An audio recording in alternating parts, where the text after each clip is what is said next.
പോരാളി അധ്യായം 32. ജയശങ്കർ റിസീവർ കടലിലേക്കിട്ടു. പിന്നെ ചാടി എണീറ്റു. തൊപ്പിയെടുത്ത് തലയിൽ വെച്ച് പുറത്തേക്ക് കുതിക്കാൻ ഭാവിക്കുമ്പോൾ ഹാഫ് ഡോറിന് മുന്നിൽ CI സിദ്ദിഖ് എത്തി.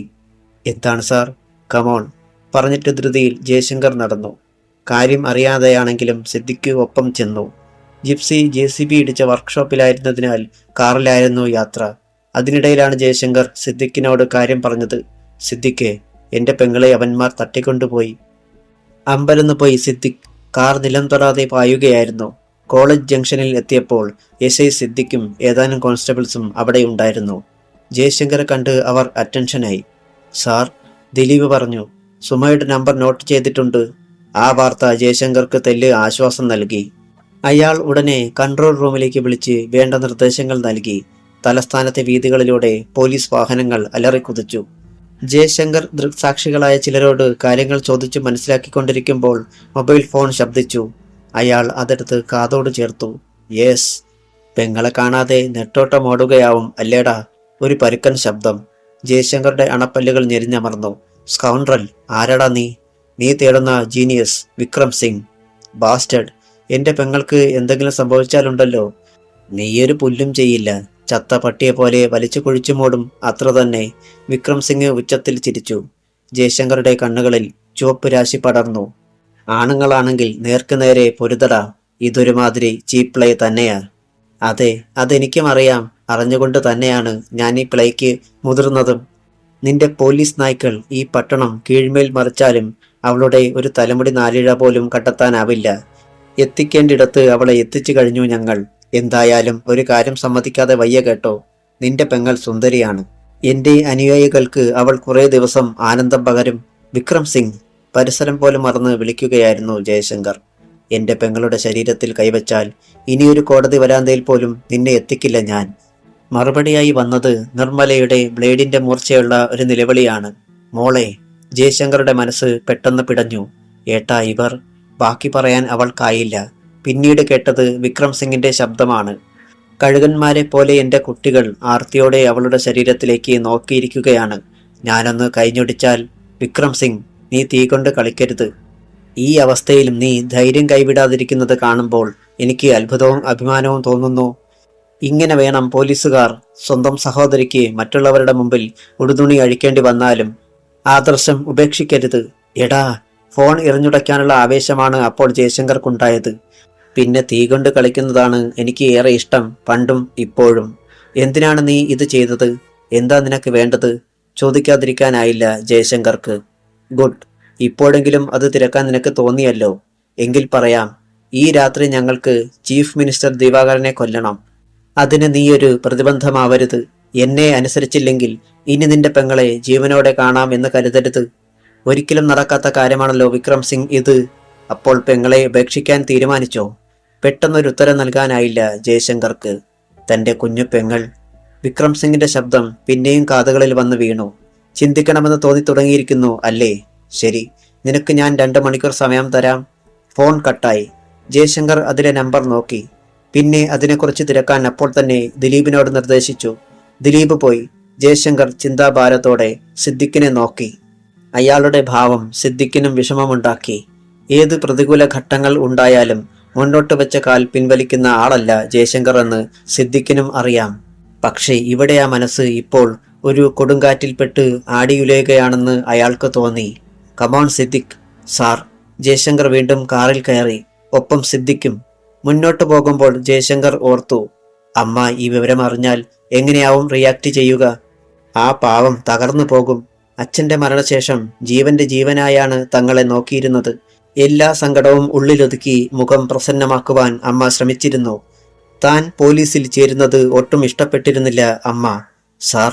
സിദ്ദിഖിന്റെ ശബ്ദമാണ് അയാളെ ഉണർത്തിയത്. എന്താ സിദ്ദിഖ്? ചോദിച്ചപ്പോൾ കരിരുമ്പിന്റെ കരുത്തുള്ള മനസ്സിന്റെ ഉടമയായിരുന്ന ആ പോലീസ് ഉദ്യോഗസ്ഥന്റെ ശബ്ദം പതറിപ്പോയിരുന്നു. അടുത്ത മൊമെന്റ്. ഞാനും അത് തന്നെ ചിന്തിക്കുകയാണ് സിദ്ദിഖ്. 2 മണിക്കൂർ മാത്രം നമുക്ക് മുന്നിലുണ്ട്. അതിനുള്ളിൽ ചീഫ് മിനിസ്റ്ററെ വധിക്കുവാൻ വേണ്ട ഒത്താശ ചെയ്തു കൊടുത്തില്ലെങ്കിൽ. ഒരു നിമിഷം കഴിഞ്ഞാണ് ജയശങ്കർ ബാക്കി പറഞ്ഞത്. ഇല്ല സിദ്ദിഖ്, ഞാൻ തീരുമാനിച്ചു കഴിഞ്ഞു. ഒരു പോലീസ് ഓഫീസർ ഒരിക്കലും സെന്റിമെന്റൽ ആയിക്കൂടാ. അവന് ഡ്യൂട്ടിയാണ് വലുത്. രക്തബന്ധത്തിന് പിന്നെയേ സ്ഥാനമുള്ളൂ. എന്റെ പെങ്ങളുടെ ജീവൻ രക്ഷിക്കാൻ വേണ്ടി ചീഫ് മിനിസ്റ്ററെ ഒറ്റുകൊടുക്കാൻ ഞാൻ ഒരുക്കമല്ല. അവൾക്ക് എന്തെങ്കിലും സംഭവിച്ചു പോയാൽ അതൊരു നിയോഗം എന്നതിലപ്പുറം എനിക്ക് മറ്റൊന്നും വിചാരിക്കാൻ കഴിയില്ല.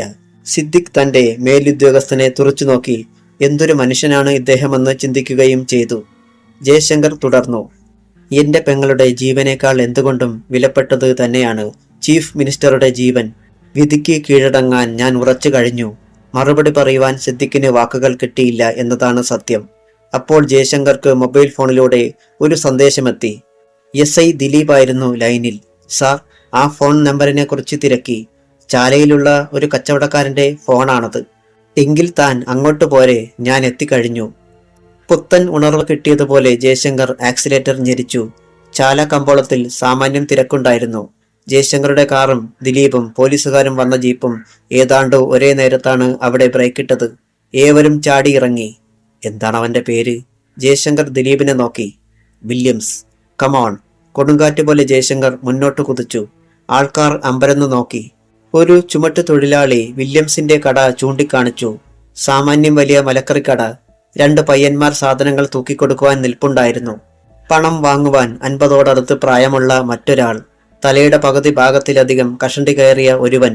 ലുങ്കിയും കൈയുള്ള ബനിയനും വേഷം. ഉണ്ട കണ്ണുകൾ. വില്യംസ്? ദിലീപ് തിരക്കി. ഞാനാ. ആ കഷണ്ടിക്കാരൻ പറഞ്ഞതും ജയശങ്കർ മുന്നിലിരുന്ന തക്കാളിക്കൂട ചവിട്ടിക്കളഞ്ഞിട്ട് മുന്നോട്ടാഞ്ഞ് അയാളുടെ ബനിയനിൽ പിടികൂടി തന്റെ അരികിലേക്ക് വലിച്ചിറക്കിയതും ഒന്നിച്ചായിരുന്നു. എന്തൊരന്യായമാ സാറേ ഇത്? അയാൾ ചോദിച്ചപ്പോഴേക്കും മുഖമടച്ച് അടി വീണിരുന്നു. അയാൾ സവോള ഇട്ടിരുന്ന കുട്ടയിലേക്ക് മൂക്കും കുത്തി വീണു. അവിടെ നിന്നും സിദ്ദിഖാണ് വില്യംസിനെ പിടിച്ചുയർത്തിയത്. ഒപ്പം കാൽമുട്ടുമടക്കി അടിവയറ്റിൽ ആഞ്ഞുരിടി കൊടുത്തു. അയാൾ അടിവയർ പിളർന്നതുപോലെ നിലവിളിച്ചു. കടയ്ക്കുള്ളിൽ ഫോണിരിക്കുന്നത് ഇതിനിടെ ജയശങ്കർ കണ്ടു. അയാൾ വില്യംസിന്റെ കഴുത്തിൽ പിടിമുറുക്കി തന്റെ നേരെ തിരിച്ചു. പിന്നെ ചോദിച്ചു, നിനക്ക് മരിക്കണോ ജീവിക്കണോ? വില്യംസിന്റെ കണ്ണു തള്ളി. ചന്തയിൽ വന്നവരും കച്ചവടക്കാരും അവിടെ തിങ്ങിക്കൂടാൻ തുടങ്ങിയിരുന്നു. ജയശങ്കർ തുടർന്ന് പറഞ്ഞു, മരിക്കേണ്ടെങ്കിൽ വേഗം പറയൂ. വിക്രം സിംഗും എന്റെ സഹോദരിയും മറ്റും ഇപ്പോൾ എവിടെയുണ്ട്? അയാളുടെ മറുപടിക്കായി ഏവരും ആകാംക്ഷയോടെ കാത്തുനിന്നു. അധ്യായം 33. ചന്തയ്ക്കുള്ളിൽ ഒരു നെല്ലിയില വീണാൽ കേൾക്കാവുന്ന നിശബ്ദത. എല്ലാ കണ്ണുകളും വില്യംസിന്റെ മുഖത്തായിരുന്നു, എല്ലാ കാതുകളും. അയാളുടെ നാവിൻ തുമ്പിൽ നിന്നടരുന്ന ശബ്ദത്തിന് വേണ്ടി കാത്തു. അയാൾക്ക് സംസാരിക്കാൻ വേണ്ടി ജയശങ്കർ പിടി തെല്ലെന്നയച്ചു. പറയടാ വേഗം. കമ്മീഷണർ അസ്വസ്ഥനായി. ഇയാളെ സ്റ്റേഷനിൽ കൊണ്ടുപോയി ചോദ്യം ചെയ്യാനുള്ള സമയമില്ല. അതുകൊണ്ടാണ് ഇവിടെ വെച്ച് തന്നെ തിരക്കുന്നത്. ഏത് വിക്രം സിംഗ്?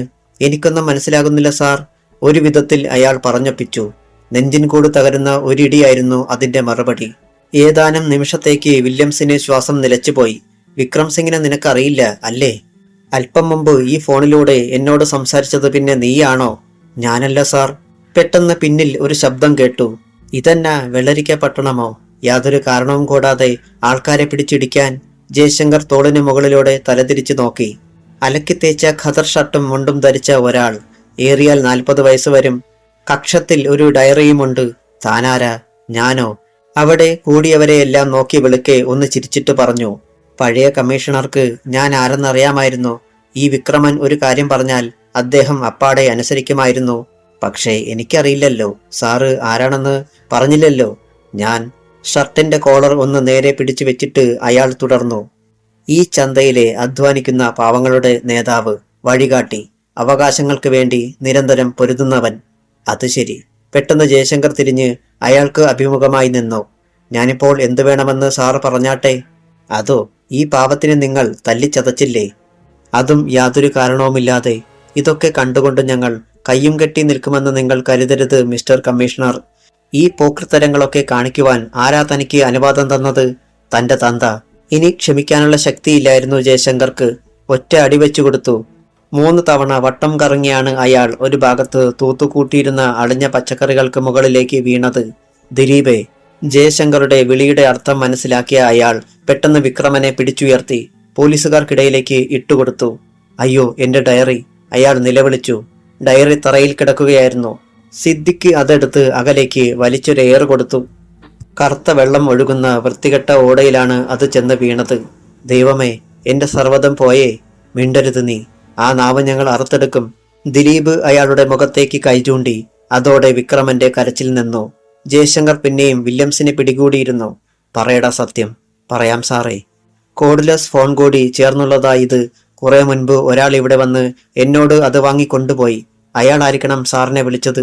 വില്യംസ് അറിയിച്ചു. ആരാ അത് കൊണ്ടുപോയത്? ഇയാള് തന്നെ, ഈ വിക്രമൻ. ജയശങ്കർ വെട്ടിത്തിരിഞ്ഞ് തൊഴിലാളി നേതാവിനെ നോക്കി. നേരാണോടാ? ഇനി എന്നെ തല്ലല്ലേ സാറേ. ഇപ്പോൾ തന്നെ 2-3 പല്ലിളകി എന്നാ തോന്നുന്നത്. ഇങ്ങനെയൊക്കെ ഉണ്ടാകുമെന്ന് ഞാൻ കരുതിയില്ലായിരുന്നു സാറേ. അയാൾ തൊഴുതുകൊണ്ടാണ് പറഞ്ഞത്. ജയശങ്കർ അയാൾക്ക് നേരെ നീങ്ങി. പറഞ്ഞോ, ആർക്കാണ് നീ അത് കൊടുത്തത്? വണ്ടിയിൽ വന്ന ഒരു പാർട്ടിക്കാ. എന്നെ കണ്ടപ്പോൾ വണ്ടി അടുത്ത് നിർത്തിയിട്ട് അവര് പറഞ്ഞു, പെട്ടെന്ന് മറ്റാരും അറിയാതെ ആർക്കോ ഫോൺ ചെയ്യാൻ ഒരു കോഡ്ലെസ് ഫോൺ വേണമെന്ന്. 10 മിനിറ്റിനുള്ളിൽ ഫോൺ തിരിച്ചു തരാമെന്നും 10,000 രൂപയും തരാമെന്ന് പറഞ്ഞു. കാശ് കിട്ടുന്ന കാര്യമായതുകൊണ്ട് ഞാനങ്ങനെ ചെയ്തതാ സാറേ. വിക്രമൻ പറഞ്ഞത് വിശ്വസിക്കാൻ പറ്റുന്ന കാര്യമല്ലെന്ന് ജയശങ്കർക്കറിയാം. യാതൊരു പരിചയവുമില്ലാത്ത ആരെങ്കിലും വന്ന് അയാളോട് ഇങ്ങനെ ആവശ്യപ്പെടില്ലല്ലോ. എന്തായാലും ഇനി ഇയാളെ ഇവിടെ വെച്ച് ചോദ്യം ചെയ്തുകൂടാ എന്ന് ജയശങ്കർ തീരുമാനിച്ചു. ഈ നിൽക്കുന്ന ആൾക്കാർക്കിടയിൽ ശത്രുചാരനില്ലെന്ന് എങ്ങനെ അറിയും? മാത്രമല്ല, കോഡ്ലെസ് ഫോണിലൂടെ വിക്രം സിംഗ് സംസാരിച്ച സ്ഥിതിക്ക് 1 കിലോമീറ്റർ ചുറ്റളവിനുള്ളിൽ എവിടെയോ അയാളുണ്ട്. ഒരു പക്ഷേ ഇവിടെയുള്ള ഏതെങ്കിലും ഗോഡൌണിൽ തന്നെ. അതുകൊണ്ട് തന്ത്രപൂർവം വിക്രമനെ ഇവിടെ നിന്നും കൊണ്ടുപോകണം. താൻ പറഞ്ഞത് എനിക്ക് വിശ്വസിക്കാമോ വിക്രമ? തീർച്ചയായും സാർ, ഞാൻ സത്യമേ പറയൂ. അതുകൊണ്ടാ തന്നെ ഇപ്പോൾ ഞാൻ വിടുന്നത്. വിക്രമന്റെ മുഖം തെളിഞ്ഞു. പക്ഷേ ഒരു കണ്ടീഷൻ. എന്താ സാറേ?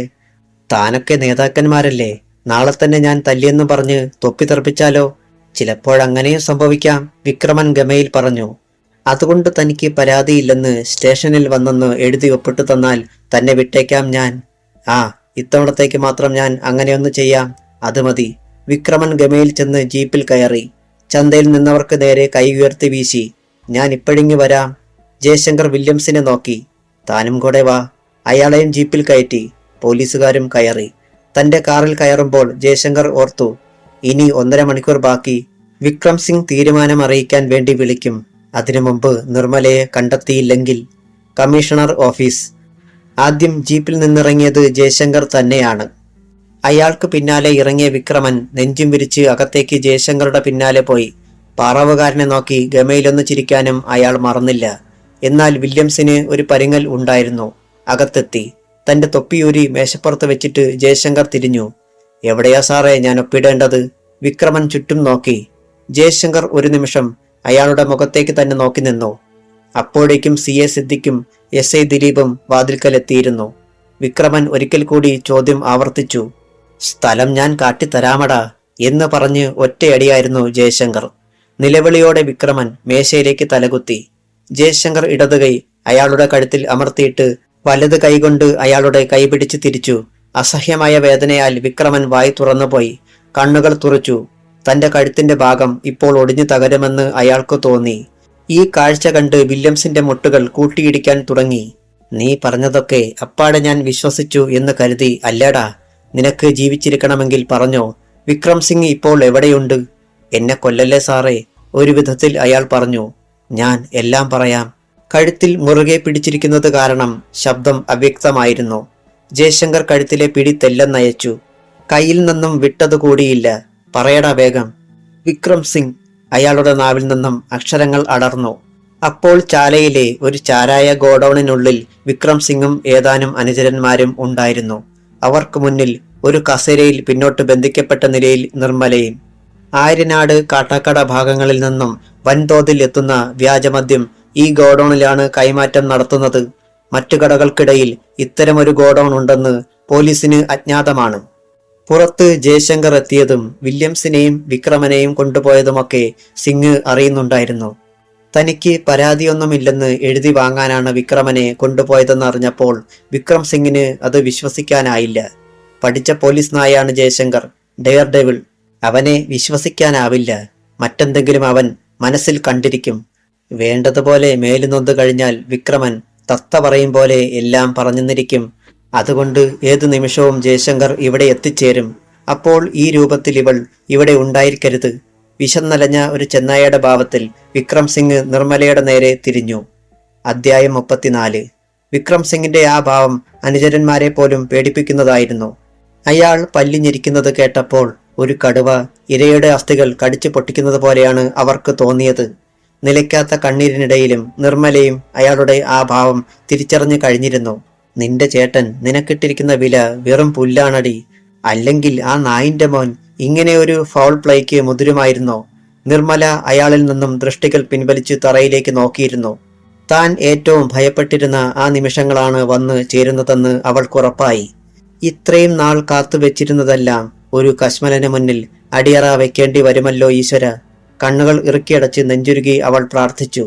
ഇയാളിലൂടെ നശിക്കുന്നതിന് പകരമായി ഈ നിമിഷം അങ്ങ് കൊന്നു തന്നിരുന്നെങ്കിൽ. വിക്രം സിംഗ് എണീറ്റു. ഇത്തിരി മയക്കുമരുന്ന് എടുത്ത് നാവിനടിയിൽ പുരട്ടി. പിന്നെ അകത്തേക്കൊന്ന് ശ്വാസം വലിച്ച് രുചിച്ചു. ആ കണ്ണുകൾ തെല്ലുകൂടി ചുവന്നു. നിന്റെ ഏട്ടൻ വരുമ്പോൾ കാണേണ്ടത് ചവിട്ടിക്കുഴച്ചിട്ടിരിക്കുന്ന നിന്നെയാവണം. ആദർശം കൗപീനമാക്കിയ ആ റാസ്കൽ അപ്പോഴെങ്കിലും സ്വയം ചിന്തിക്കണം. തീക്ക് നേരെ അടുക്കുന്ന ഈയാമ്പാറ്റയാണ് താനെന്ന് അവൻ അറിയണം. വിക്രം സിംഗ് നിർമ്മലയുടെ തൊട്ടുമുന്നിൽ എത്തിക്കഴിഞ്ഞിരുന്നു. അതിനിടെ തന്റെ അനുചരന്മാരോട് ഇത്രയും കൂടി പറഞ്ഞു. പുറത്ത് കാത്തുനിന്നോ, അവനെത്തും തീർച്ച. ആയുധങ്ങൾ കടന്നെടുത്തു അനുചരന്മാർ. വിക്രം സിംഗ് നിർമ്മലയുടെ താടിക്ക് പിടിച്ച് പതിയെ ഉയർത്തി. ജയിലിൽ പോയതിനു ശേഷം ഇത്രയും മനോഹരമായ ഒരു പൂവ് എന്റെ കയ്യിൽ കിട്ടിയിട്ടേയില്ല. അനുചരർ പുറത്തെത്തി. വിക്രം സിംഗ് വാതിൽ ചേർത്തടച്ചിട്ട് തിരിഞ്ഞു. ആ ക്ഷണമാണ് സിഗ്നൽ ലൈറ്റിട്ടുകൊണ്ട് ചാലക്കമ്പോളത്തിലേക്ക് പോലീസ് ജീപ്പുകൾ കുതിച്ചെത്തിയത്. അതിൽ നിന്നും ഒരു ചാക്കുകെട്ട് കണക്കെ വിക്രമൻ പുറത്തേക്ക് തെറിച്ചു വീണു. അയാളുടെ കൈകൾ രണ്ടും പിന്നിലേക്കാക്കി വിലങ്ങിട്ടിരുന്നു. അതിനാൽ വീണിടത്തു നിന്നും എഴുന്നേൽക്കുവാൻ പ്രയാസപ്പെട്ടു. ക്ഷണത്തിൽ അവിടെ മുഴുവൻ പോലീസിനെ കൊണ്ടു നിറഞ്ഞു. SP ജയശങ്കർ വിക്രമനെ തറയിൽ നിന്നും വലിച്ചുയർത്തി. ഗോഡൌണിൽ അപ്പോൾ ഒരു ഉന്മാദിയെപ്പോലെ വല്ലാതെ ചിരിച്ചുകൊണ്ട് നിർമ്മലയുടെ ശരീരത്തിൽ അങ്ങിങ്ങ് കൊത്തി നോക്കുകയായിരുന്നു വിക്രം സിംഗ്. അവൾ പുളയുന്നത് കാണുമ്പോൾ അയാൾക്ക് ഹരമേറും. പെട്ടെന്നാണ് പുറത്ത് വെടിയൊച്ചയും അട്ടഹാസങ്ങളും കേട്ടത്. വിക്രം സിംഗ് ഞെട്ടിത്തിരിഞ്ഞു. അപ്പോൾ വാതിലിൽ ആരോ ആഞ്ഞാഞ്ഞടിക്കുന്നത് കേട്ടു. വിക്രം സിംഗിന്റെ കണ്ണുകൾ കത്തി. അവനെത്തി. എന്റെ ആഗ്രഹം കഴിയും മുൻപ് അയാൾ അവൾക്ക് നേരെ തോക്കു ചൂണ്ടി. വിക്രം സിംഗ് ആശിച്ചത് മറ്റാർക്കും കിട്ടാൻ പാടില്ല. അയാൾ ട്രിഗർ അമർത്താൻ ഭാവിക്കുകയായിരുന്നു. പൊടുന്നനെ വാതിൽ തകർന്നു വീണു. വിക്രം സിംഗ് തോക്കിന്റെ ലക്ഷ്യം അങ്ങോട്ട് തിരിച്ച് നിറയൊഴിച്ചു. പിന്നെ മറ്റൊരു വാതിലിലൂടെ എവിടേക്കോ ഓടി. ജയശങ്കർ ഒരഭ്യാസിയെ പോലെ അകത്തേക്ക് ചാടി വീണു. റിവോൾവർ ചൂണ്ടിക്കൊണ്ട് അയാൾ ഒന്ന് വട്ടം കറങ്ങി. ഒരിടത്തും താൻ പ്രതീക്ഷിക്കുന്നവനെ കാണാഞ്ഞപ്പോൾ ചാടി എണീറ്റു. നിർമ്മലയുടെ കെട്ടഴിച്ചു. വായ്ക്ക് മുകളിൽ നിന്നും പ്ലാസ്റ്റർ വലിച്ചു പറിച്ചു. അവനെവിടെ നിർമ്മലെ? വിക്രം സിംഗ് ഓടിപ്പോയ വാതിലിന് നേരെ അവൾ കൈ ചൂണ്ടി. ജയശങ്കർ അങ്ങോട്ടോടി. തിയേറ്ററിന് പിന്നിലുള്ള ഒരു ഇടവഴിയിലാണ് ചെന്നത്. അവിടെയെങ്ങും വിക്രം സിംഗ് ഇല്ലായിരുന്നു. പോലീസ് ചാല മുഴുവൻ അരിച്ചു പെറുക്കി. അയാളെ കിട്ടിയില്ല. 2 അനുയായികൾ പോലീസുമായുണ്ടായ ഏറ്റുമുട്ടലിൽ കൊല്ലപ്പെട്ടു. 2 പേർ പിടിയിലുമായി. അവരെയും കൊണ്ട് പോലീസ് മടങ്ങി. കമ്മീഷണർ ജയശങ്കർ നിർമ്മലയും കൂട്ടി മുകുന്ദൻ മേനോന്റെ വീട്ടിലെത്തുമ്പോൾ സന്ധ്യ കഴിഞ്ഞിരുന്നു. ജീപ്പിൽ നിന്നിറങ്ങും മുൻപ് അയാൾ പെങ്ങളെ ഒരു വട്ടം കൂടി ഓർമ്മിപ്പിച്ചു. നടന്നതൊന്നും അമ്മ അറിയണ്ട, എന്റെ കൂടെ പോന്നു എന്ന് മാത്രം പറഞ്ഞാൽ മതി. ജീപ്പ് നിന്നതേ ഭാനുമതി അമ്മ വാതിൽക്കലേക്ക് ഓടി വന്നു കഴിഞ്ഞിരുന്നു. മകളെ കണ്ടപ്പോൾ ആ മുഖത്ത് ആശ്വാസം. ഞാനാകെ ഭയന്നുപോയി. നീ ഇതുവരെ എവിടെയായിരുന്നു? മറുപടി പറഞ്ഞത് ജയശങ്കറാണ്. കോളേജ് പഠിക്കലിലൂടെ വരുമ്പോൾ ഞാൻ ഇവളെ കണ്ടു. ജീപ്പിൽ കയറ്റി. ഉടൻ പോരാമെന്ന് വിചാരിച്ച് ഓഫീസിലെത്തിയപ്പോൾ അവിടെ ചില അത്യാവശ്യ പ്രശ്നങ്ങൾ. പോരാൻ വൈകിയത് അതുകൊണ്ടാണ്. എങ്കിലൊന്ന് ഫോൺ ചെയ്യുകയെങ്കിലും ആകാമായിരുന്നല്ലോ. കഴിഞ്ഞില്ല. ഇനിയിപ്പോൾ അതേക്കുറിച്ച് സംസാരിച്ചിട്ടെന്താ കാര്യം? അമ്മ അമർത്തിയൊന്ന് മൂളി. നിർമ്മല അകത്തേക്ക് പോയി. അപ്സ്റ്റെയറിൽ നിന്ന് പൂജ എല്ലാം ശ്രദ്ധിക്കുന്നുണ്ടായിരുന്നു. ഭാനുമതിയമ്മ പിന്തിരിഞ്ഞതും അവൾ ജയശങ്കറുടെ മുന്നിലെത്തി. എന്താ ഉണ്ടായത്? എന്താ? അയാൾ കൈമലർത്തി. വേണ്ട, എന്റെ മുന്നിൽ വേലയിറക്കല്ലേ, അവൾ അയാളുടെ കണ്ണുകളിലേക്ക് തറച്ചു നോക്കിക്കൊണ്ട് പറഞ്ഞു. അമ്മയോട് പറഞ്ഞത് മുഴുവൻ കള്ളമാണെന്ന് ഞാൻ പറഞ്ഞാൽ നിഷേധിക്കാൻ കഴിയുമോ? എന്താ നിഷേധിക്കാതിരിക്കാൻ? അല്ലെങ്കിലൊന്ന് പറഞ്ഞു നോക്ക്. പൂജയുടെ ചുണ്ടിലൊരു ചിരിയുണ്ടായി. സർക്കാർ ജീപ്പിൽ പെങ്ങളെ കോളേജിൽ നിന്ന് കൊണ്ടുവരിക, ഓഫീസിൽ ഇത്രയും നേരം ഇരുത്തുക. ജയശങ്കർ IPS അല്ലാതെ മറ്റാരെങ്കിലും ഇങ്ങനെ ചെയ്തു എന്ന് പറഞ്ഞിരുന്നെങ്കിൽ ഞാൻ വിശ്വസിച്ചേനെ. പക്ഷേ ഇത്... ഇവളുടെ മുന്നിൽ കളവ് പറഞ്ഞിട്ട് കാര്യമില്ലെന്ന് അയാൾക്ക് തോന്നി. ഒക്കെ പറയാം, കുറച്ച് കഴിയട്ടെ. ഗൗരവമായതെന്തോ ഉണ്ടായിട്ടുണ്ടെന്ന് അവൾക്കുറപ്പായി. ജയശങ്കർ നേരെ മുകുന്ദൻ മേനോന്റെ അടുത്തെത്തി. ഒരു പെഗ് വിസ്കി കഴിക്കാൻ ഭാവിക്കുകയായിരുന്നു മേനോൻ. ഓ, താൻ വന്നോ? ഇവിടെ നിന്ന് ഈ പോലീസുകാരെ തനിക്കങ്ങ് പിൻവലിച്ചുകൂടെ? ഞങ്ങളൊക്കെ അസ്വസ്ഥരാണ്. അദ്ദേഹം ഗ്ലാസ് ഉയർത്തി ഒരിറക്ക് കഴിച്ചു. ഒരു ഉന്നത പോലീസ് ഉദ്യോഗസ്ഥനായിരുന്ന അങ്കിളിനോട് ഞാൻ ഒന്നും പ്രത്യേകം പറഞ്ഞ് മനസ്സിലാക്കേണ്ട കാര്യമില്ലല്ലോ. ഒരാഴ്ചക്കുള്ളിൽ പോലീസിനെ പിൻവലിക്കാമെന്ന് അൺഒഫീഷ്യലായി അങ്കിളിന് ഞാൻ ഉറപ്പ് തരുന്നു. What you mean? അതിനുള്ളിൽ റെഡ് വോൾഫിനെ ഈ സംസ്ഥാനത്തു നിന്നും ഞാൻ തുടച്ചു നീക്കിയിരിക്കും. നിനക്ക് ഒന്നൊഴിക്കട്ടെ? No thanks. അയാൾ ചിരിച്ചു. ഞാനിപ്പോൾ മറ്റൊരു കാര്യം പറയാനാണ് വന്നത്. ടെൽമി. നിർമ്മലയ്ക്കുണ്ടായ അനുഭവം അയാൾ അദ്ദേഹത്തോട് പറഞ്ഞു. സ്തബ്ധനായി ഇരുന്നു പോയി മുകുന്ദൻ മേനോൻ. ഗ്ലാസിൽ ഉണ്ടായിരുന്നത് മുഴുവൻ ഒറ്റവലിക്ക് അകത്താക്കി അദ്ദേഹം. അപ്പോൾ കലാശക്കളിക്കുള്ള നേരമായെന്ന് എന്റെ മനസ്സ് പറയുന്നു. ഇതിൽ എന്റെ റോളെന്താണ് ജയ? അങ്കിളിവിടെ വെറുതെ അങ്ങ് ഇരുന്ന് തന്നാൽ മതി. വേണ്ടതെന്താണെന്ന് വെച്ചാൽ ഞാനത് ചെയ്തോളാം. അയാൾ തിരിഞ്ഞു നടന്നു. പുറത്തുണ്ടായിരുന്ന പോലീസുകാരെ വിളിച്ച് ചില നിർദ്ദേശങ്ങൾ കൂടി നൽകി. അനന്തരം പൂജയോടും ഉണ്ടായത് തിടുക്കത്തിൽ പറഞ്ഞിട്ട് യാത്രയായി. ആഹാരം കഴിച്ചിട്ട് പോകാമെന്ന് അരുന്ധതിയും ഭാനുമതി അമ്മയും പറഞ്ഞതാണെങ്കിലും അയാൾ നിന്നില്ല.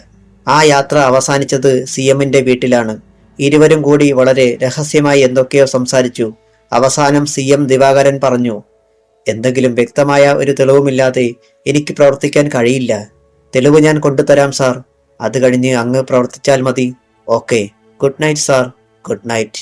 അവിടെ നിന്നിറങ്ങിയ കമ്മീഷണർ ജയശങ്കർ നേരെ പോയത് ടെലിഫോൺ ഡിപ്പാർട്ട്മെന്റിലുള്ള തന്റെ ഒരു പരിചയക്കാരന്റെ അടുത്തേക്കാണ്. തനിക്ക് സംശയമുള്ള ചിലരുടെ ടെലിഫോൺ നമ്പറുകൾ അയാൾ ആ മനുഷ്യന് കൈമാറി. ആ രാത്രി ജയശങ്കർ ഓഫീസിൽ തന്നെയായിരുന്നു. അതിനിടെ ചാലയിൽ നിന്നും അറസ്റ്റ് ചെയ്തവരെ ചോദ്യം ചെയ്തു. വിക്രം സിംഗിനെ അറിയാം എന്നതൊഴിച്ചാൽ അയാൾ താമസിക്കുന്നത് എവിടെയാണെന്നോ അയാൾക്ക് ആരൊക്കെയുമായി ബന്ധമുണ്ടായിരുന്നെന്നോ ഒന്നും അവർക്കറിയില്ലായിരുന്നു. CA സിദ്ദിഖും SI ദിലീപും അവിടെയുണ്ടായിരുന്നു. ഏത് നിമിഷവും ഒരു ഓപ്പറേഷന്. പിറ്റേന്ന് രാവിലെ ടെലിഫോൺ ഡിപ്പാർട്ട്മെന്റിലെ ഉദ്യോഗസ്ഥൻ എത്തി. ഏതാനും കാസറ്റുകളും അയാളുടെ പക്കൽ ഉണ്ടായിരുന്നു. കഴിഞ്ഞ രാത്രിയിൽ താങ്കൾ പറഞ്ഞ നമ്പറുകളിലേക്ക് വന്നതും പോയതുമായ ഫോൺ കോളുകൾ ഇതിലുണ്ട്. ജയശങ്കറുടെ മുഖം പെട്ടെന്ന് തെളിഞ്ഞു. അതിനിടയിലും കണ്ണുകളിൽ അപകടകരമായ ഒരു തിളക്കം. അധ്യായം 35. കമ്മീഷണർ ജയശങ്കർ ആ കാസറ്റുകൾ ടേപ്പ് റെക്കോർഡിൽ ഇട്ടു. അവയിൽ ഒരെണ്ണം തനിക്ക് വേണ്ടതാണെന്ന് വളരെ പെട്ടെന്ന് തന്നെ അയാൾക്ക് മനസ്സിലായി. രാവിലെ തന്നെ അയാൾ ആ കാസറ്റ് ചീഫ് മിനിസ്റ്ററുടെ അരികിലെത്തിച്ചു. അതിലെ സംസാരം ശ്രദ്ധിച്ച ദിവാകരൻ കിടുങ്ങിപ്പോയി. ജയശങ്കർ നേരത്തെ ഒരു സൂചന തന്നുവെങ്കിലും അതിത്രമാത്രം ശരിയായിരിക്കുമെന്ന് അദ്ദേഹം കരുതിയിരുന്നതേയില്ല. എല്ലാം കേട്ടുകഴിഞ്ഞ് മുഖ്യമന്ത്രി ജയശങ്കറുടെ മുഖത്തേക്ക് നോക്കി. ഇന്ന് തന്നെ ഞാനൊരു പ്രസ് കോൺഫറൻസ് നടത്തുന്നുണ്ട്. അതിനിടെ തനിക്ക് സധൈര്യം മുന്നോട്ട് പോകാം. DGPയും ഞാൻ വിളിച്ച് സംസാരിക്കുന്നുണ്ട് സാർ. ജയശങ്കർ അറ്റൻഷനായി. പിന്നെ കനത്ത ചുവടുകളോടെ ഇറങ്ങിപ്പോയി. ആഭ്യന്തരമന്ത്രി യൂനൂസ് കുഞ്ഞിന്റെ വീട്ടിലേക്കായിരുന്നു ആ യാത്ര. അവിടെ എത്തുമ്പോൾ ഡ്യൂട്ടിയിലുണ്ടായിരുന്ന പോലീസ് ഓഫീസർമാർ അറ്റൻഷനായി. ഭീകരന്മാരുടെ ഭീഷണി ലംഘിച്ച് ഇന്നൊരു പൊതുപരിപാടിയിൽ പങ്കെടുക്കാനായി തീരുമാനിച്ചിരിക്കുകയാണ് യൂനൂസ് കുഞ്ഞ്. തന്റെ സ്വന്തം മണ്ഡലമാണ്. അവിടെ പരിപാടിക്ക് പോകാതിരുന്നാൽ അതിന്റെ പ്രത്യാഘാതം അടുത്ത ഇലക്ഷനിലെ ബാലറ്റ് പേപ്പറിൽ തെളിയുമെന്ന് അയാൾക്കറിയാം. അതുകൊണ്ട് ജില്ലാ പോലീസ് സൂപ്രണ്ടിനെ വിളിച്ച് വേണ്ട സെക്യൂരിറ്റി സംവിധാനങ്ങൾക്കായി നിർദ്ദേശം നൽകിയിട്ടുണ്ട് DGP രാഘവ വാര്യർ. ജയശങ്കർ സിറ്റിംഗ് റൂമിലെത്തുമ്പോൾ അവിടെ മന്ത്രിയുടെ PAയും പാർട്ടിയിലെ ചില നേതാക്കന്മാരും മറ്റുമുണ്ടായിരുന്നു. മിനിസ്റ്റർ. ജയശങ്കർ PAയെ നോക്കി. ഇപ്പോൾ വരും. പറഞ്ഞു നിർത്തിയപ്പോഴേക്കും ബാൽക്കണിയിൽ യൂനൂസ് കുഞ്ഞ് പ്രത്യക്ഷപ്പെട്ട് കഴിഞ്ഞിരുന്നു. അയാളെ തന്നെ തുറച്ചു നോക്കിക്കൊണ്ടാണ് യൂനൂസ് കുഞ്ഞ് പടികൾ ഇറങ്ങി വന്നത്. ജയശങ്കർ അറ്റൻഷനായി. പക്ഷേ ആഭ്യന്തരമന്ത്രി അയാളെ തീരെ അവഗണിച്ച മട്ടിൽ പാർട്ടി പ്രവർത്തകർക്ക് നേരെ വെളുക്കെ ചിരിച്ചുകൊണ്ട് കൈകൂപ്പി. ജയശങ്കർക്ക് കാലിന്റെ പെരുവിരൽ മുതൽ പെരുത്ത് കയറി. സിറ്റി പോലീസ് കമ്മീഷണർ അവിടെ നിൽക്കുന്നു എന്ന കാര്യം പാടെ വിസ്മരിച്ച മട്ടിലായിരുന്നു മന്ത്രിയുടെ പെരുമാറ്റം. ആ അവഗണന ജയശങ്കർക്ക് ശരിക്കും വ്യക്തമാകുകയും ചെയ്തു. എങ്കിലും അയാൾ സംയമനം പാലിച്ചു. ഒരുപാട് മഹാന്മാർ ഇരുന്നിട്ടുള്ള ഒരു പദവിയിലാണ് വിവരം തൊട്ടു തിണ്ടിട്ടില്ലാത്ത ഈ ദരിദ്രവാസി ഇരിക്കുന്നത്. ഇയാളെ ബഹുമാനിച്ചില്ലെങ്കിലും ആ പദവിയെ താൻ അംഗീകരിച്ചേ പറ്റൂ. ഏതാണ്ട് 10 മിനിറ്റോളം മന്ത്രി പാർട്ടിക്കാരുമായി ചർച്ച നടത്തി. അതുവരെ ജയശങ്കർ അക്ഷമയോടെ നിന്നു. അവസാനം മന്ത്രി പോകാൻ എണീറ്റപ്പോൾ ആദ്യം കാണും പോലെ അയാളോട് തിരക്കി. ആഹാ, പുതിയ സിറ്റി പോലീസ് കമ്മീഷണറോ? എന്തുണ്ടോ വിശേഷം? സിറ്റിയിൽ തന്നെ ഭരണം പൊടിപിടിക്കുന്നുണ്ടല്ലോ. Yes sir. ജയശങ്കർ തിരിച്ചടിച്ചു. ചില ബാസ്റ്റഡുകൾക്ക് ഞാൻ സിറ്റി പോലീസ് കമ്മീഷണർ ആയതിൽ ഒരുപാട് അമർഷമുണ്ടെന്ന് തോന്നുന്നു. മന്ത്രി നെറ്റിച്ചൊളിച്ചു. അത് ആരാണടോ? പറയാം സാർ, ബട്ട് മറ്റൊരു റിക്വസ്റ്റുമായാണ് ഞാൻ വന്നിരിക്കുന്നത്. ടെൽമി. മന്ത്രി കണ്ണട നേരെ വെച്ചിട്ട് വാച്ച് നോക്കി. റെഡ് വോൾഫിന്റെ ഭീഷണി നിലനിൽക്കുന്നതിനാൽ അങ്ങ് ഈ പരിപാടി ഉപേക്ഷിക്കണം. മന്ത്രി ചിരിച്ചു. ഇത് പറയാനാണോ താൻ ഇത്ര തിരക്കിട്ട് ഇങ്ങോട്ട് വന്നത്? Yes sir. ഈ രാജ്യത്തെ ആഭ്യന്തരമന്ത്രിയെ രക്ഷിക്കാൻ തനിക്കൊക്കെ കഴിയില്ലെങ്കിൽ പിന്നാരെ സംരക്ഷിക്കാൻ കഴിയുമടോ നിങ്ങൾക്ക്? ജനങ്ങളെ യാതൊരു മടിയുമില്ലാതെ അയാൾ മറുപടി പറഞ്ഞു. അങ്ങേ ഈ പദവിയിലെത്തിച്ച ജനങ്ങളില്ലേ, അവരെ രക്ഷിക്കാൻ കഴിയും എനിക്ക്. ജയശങ്കർ ആ പറഞ്ഞതിന്റെ പൊരുൾ ശരിക്കും പിടികിട്ടിയില്ല മന്ത്രിക്ക്. താൻ ചോദിച്ചതിനുള്ള ഉത്തരമാണോ ഇവൻ പറഞ്ഞത്? ജയശങ്കർ തുടർന്നു. സാർ, വളരെ സൗന്ദര്യമുള്ള ഒരു പാമ്പ് ഉണ്ടെന്ന് കരുതുക. ആ പാമ്പ് ആൾക്കാരെ കൊത്തിക്കൊല്ലുന്നത് തടയാനായി കുറെ പേരെ കാവലിരുത്തുന്നു. വിഷം മുറ്റിയ ആ പാമ്പിനെ തല്ലിക്കൊന്ന് കളയുന്നതല്ലേ അതിനേക്കാൾ നല്ലത്. താൻ എന്താടോ എങ്ങും തൊടാതെ എന്തൊക്കെ വിളിച്ചു കോവുന്നത്? സിറ്റിയുടെ ചുമതല കൂടി കിട്ടിയപ്പോൾ തന്റെ സ്ഥിരബുദ്ധിയും നഷ്ടപ്പെട്ടോ? ജയശങ്കറുടെ ചുണ്ടിൽ ഒരു വരണ്ട ചിരിയുണ്ടായി. ഈ സിറ്റിയിൽ ജോലി നോക്കുന്നവന് തലയ്ക്ക് സ്ഥിരത നഷ്ടപ്പെട്ടില്ലെങ്കിലേ അത്ഭുതമുള്ളൂ സാർ. What you mean? മന്ത്രി ശബ്ദമുയർത്തി. രാവിലെ വന്നു നിന്ന് ഭ്രാന്ത് പറയുന്നോ? ഈ ഭ്രാന്ത് മാറാനുള്ള നേരമായി സാർ. ഏതാനും മണിക്കൂറുകൾക്കുള്ളിൽ എന്റെ ഭ്രാന്ത് മാറും. പക്ഷേ അപ്പോഴേക്കും അത് മറ്റു പലരിലേക്കും പടർന്നു പിടിക്കും. അപ്പോൾ പിന്നെ എന്തു സംഭവിക്കുമെന്ന് പറയാൻ കഴിയില്ല. തനിക്ക് വേറൊന്നും പറയാനില്ലല്ലോ? No sir. എങ്കിൽ വഴിമാറ്. സാർ, റെഡ് വോൾഫിന്റെ ഹിറ്റ് ലിസ്റ്റിലുള്ള അങ്ങ് ഈ യാത്ര ഒഴിവാക്കണം. തന്നെ പോലെയുള്ള പോലീസുകാർ പിന്നെ എന്തെടുക്കുകയാ ഇവിടെ? റെഡ് വോൾഫ് എന്ന് പറയുമ്പോൾ പാൻറിൽ മുള്ളാനല്ലാതെ തന്നെയൊക്കെ എന്തിനു കൊള്ളാമടോ? മന്ത്രി മുന്നോട്ട് നീങ്ങി. ഇവിടെ ഇങ്ങനെ കുത്തിപ്പിടിച്ചു നിൽക്കാതെ പോയി അവരെ കണ്ടുപിടിക്കാൻ നോക്ക് ആദ്യം. സാർ, ഒരു ചോദ്യം കൂടി. മന്ത്രി തോളിന് മുകളിലൂടെ തലതിരിച്ച് ജയശങ്കറെ നോക്കി. അങ്ങയ്ക്ക് റെഡ് വോൾഫിനെതിരെ ഭയമില്ലെന്നാണോ പറയുന്നത്? യൂനുസ് കുഞ്ഞു ചിരിച്ചു. എടാ കൊച്ചനെ, ഒരു സുപ്രഭാതത്തിൽ മാനത്തു നിന്നും പൊട്ടിവീണ് ഈ പദവിയിലെത്തിയവനല്ല ഞാൻ. കൊണ്ടും കൊടുത്തും പൊരുതിയാണിങ്ങെത്തിയത്. അതൊക്കെ ഞാനും കേട്ടിട്ടുണ്ട് സാർ, ഒരുപാട്. മന്ത്രി ഒന്ന് വിളറി എങ്കിലും പറഞ്ഞു. നീയൊക്കെ കരുതുന്നതിനേക്കാൾ ഒരുപാട് മുകളിലാണ് ഞാൻ. എന്നെ റെഡ് വോൾഫ് അല്ല ഒരു നായിന്റെ മോനും തൊടില്ല. തൊട്ടാൽ പൊള്ളും. അറിയാമോ നിനക്ക്? അറിയാം സാർ. മറ്റാരെക്കാളും ഒരുപക്ഷേ അങ്ങയെ അറിയുന്നവൻ ഞാനായിരിക്കും. യൂനുസ് കുഞ്ഞിന്റെ കണ്ണുകൾ കുറുകി. അത് ശ്രദ്ധിക്കാതെ ജയശങ്കർ തുടർന്നു. ധീരനായ ആഭ്യന്തരമന്ത്രിയെ അഭിനന്ദിക്കാൻ എനിക്ക് വാക്കുകൾ കിട്ടുന്നില്ല. അതുകൊണ്ട് വേറെ ചിലത് ചെയ്യുവാൻ ഞാൻ തീരുമാനിച്ചിരിക്കുകയാണ്. പ്രോട്ടോകോൾ പോലും മറികടന്ന്. ഷട്ടപ്പ് റാസ്കൽ, പ്രസംഗം മതിയാക്കി പോകാൻ നോക്ക്. മന്ത്രി രോഷത്തോടെ ഇറങ്ങിപ്പോയി. ജയശങ്കർ ഗൂഢമായി മന്ദഹസിച്ചു. മന്ത്രിയും അകമ്പടിക്കാരും പോയി.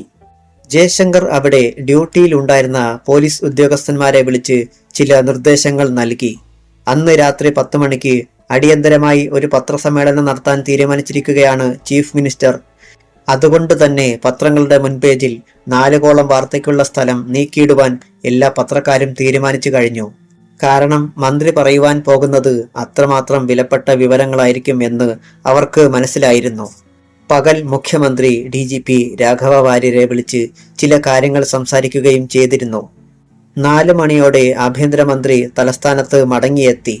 തന്റെ വസതിയിൽ വന്നിറങ്ങിയ അയാൾ ആദ്യമൊന്ന് പകച്ചു. സംശയം തീർക്കാൻ ഒരിക്കൽ കൂടി ചുറ്റും നോക്കി. പിന്നെ എസ്കോർട്ട് വന്ന പോലീസ് ഉദ്യോഗസ്ഥന്മാരെ നോക്കി. ഇവിടെ ഡ്യൂട്ടിയിൽ ഉണ്ടായിരുന്ന പോലീസുകാർ എവിടെ? അറിയില്ല സാർ. മന്ത്രിയുടെ PA ഗേറ്റിൽ നിന്നിരുന്ന കോൺസ്റ്റബിളിനെ വിളിച്ചു വരുത്തി. എന്തിയോടോ ഇവിടെ ഉണ്ടായിരുന്നവർ? അവർ മടങ്ങിപ്പോയി സാർ. വാട്ട്? ഒന്നും മനസ്സിലാവാതെ മന്ത്രി PAയെ തുറച്ചു നോക്കി.